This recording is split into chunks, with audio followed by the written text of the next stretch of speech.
जिस मंदिर को इतिहास ने बार बार मिटाने की कोशिश की, वह आज भी अरब सागर के किनारे अडिग खड़ा है। जिसे तलवारों ने तोड़ा, तूफानों ने घेरा, लेकिन आस्था ने हर बार जिंदा कर दिया। यह कहानी सिर्फ एक मंदिर की नहीं, यह कहानी है भारत की आत्मा की, सोमनाथ की। अरब सागर की गर्जना करती लहरों के सामने गुजरात के वेरावल में स्थित सोमनाथ मंदिर केवल पत्थरों से बनी एक इमारत नहीं, बल्कि भारत की उस सनातन चेतना का प्रतीक है जिसने हर युग में विनाश को चुनौती दी है। इतिहास के पन्ने पलटे तो 1025 ईस्वी की भयावह रात सामने आती है जब मोहम्मद गजनी की सेनाओं ने सोमनाथ पर आक्रमण किया।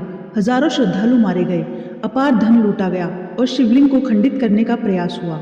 जैसे कि अल बरूनी जैसे इतिहासकारों के विवरणों में मिलता है, लेकिन उस रात मंदिर भले ही टूट गया हो, उसकी आत्मा नहीं टूटी। यही कारण है कि इतिहास में इस मंदिर पर कई बार हमले हुए, सल्तनतें आई गई, शासक बदले, लेकिन सोमनाथ हर बार पहले से अधिक अडिग होकर खड़ा हुआ।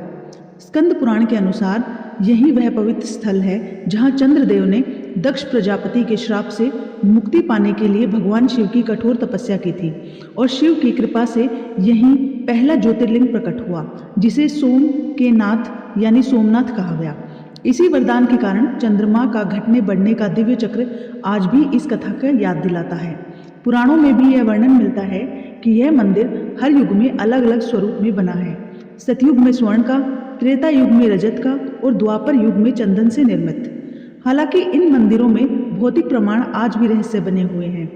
सोमनाथ से जुड़ा एक अद्भुत रहस्य यह भी है कि यहाँ का शिवलिंग भूमि को स्पर्श किए बिना स्थापित था, जिसे कुछ विद्वान प्राचीन चुंबकीय टेक्निक से जोड़ते हैं, जो कुछ इसे ईश्वरीय चमत्कार मानते हैं। और यही बात यह संदेह देती है कि प्राचीन भारत का ज्ञान अपने समय में कहीं आगे था।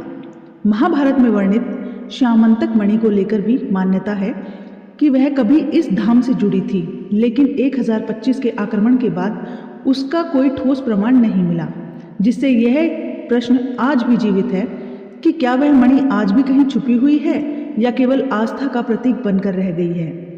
मंदिर के पास स्थित बाण स्तंभ पर अंकित 6ठी शताब्दी का शिलालेख यह दावा करता है कि यहाँ से दक्षिण दिशा में समुद्र के अलावा कोई भूमि नहीं है, और आश्चर्यजनक रूप से आधुनिक विज्ञान भी इस तथ्य की पुष्टि करता है, जिससे यह सवाल और गहरा हो जाता है कि बिना उपग्रह और नक्शों के उस समय यह ज्ञान कैसे संभव हुआ। गोमती नदी का प्रतिदिन बदलता जलस्तर और अरब सागर के अनगिनत तूफानों के बावजूद मंदिर का सुरक्षित रहना भी लोगों को यह सोचने पर मजबूर करता है कि क्या प्रकृति स्वयं इस स्थान की रक्षा करती है। 2020 में आधुनिक टेक्निक के माध्यम से मंदिर के नीचे बहुस्तरीय संरचना के संकेत मिले, जिससे यह रहस्य और गहरा हो गया कि क्या सोमनाथ के नीचे कोई अत्यंत प्राचीन मंदिर या सभ्यता छुपी है। इतिहास में चालुक्य राजाओं से लेकर चूड़ासमा वंश, अहिल्याबाई होलकर और स्वतंत्र भारत में सरदार वल्लभ भाई पटेल तक हर युग में इस मंदिर को फिर से जीवन दिया, और आज सोमनाथ केवल एक तीर्थ स्थल नहीं, बल्कि उस भारत का प्रतीक है जो हर विनाश के बाद पुनर्जन्म लेता है। यह सिखाता है कि इमारतें टूट सकती हैं, लेकिन आस्था, संस्कृति और आत्मा को कभी नष्ट नहीं किया जा सकता। अगर आपको लगता है कि सोमनाथ सिर्फ एक मंदिर नहीं, बल्कि भारत की सनातन शक्ति का प्रतीक है, तो कमेंट में हर हर महादेव जरूर लिखिए। वीडियो को लाइक कीजिए और ऐसे ही रहस्यमयी ऐतिहासिक कहानियों के लिए चैनल को सब्सक्राइब करना मत भूलिए।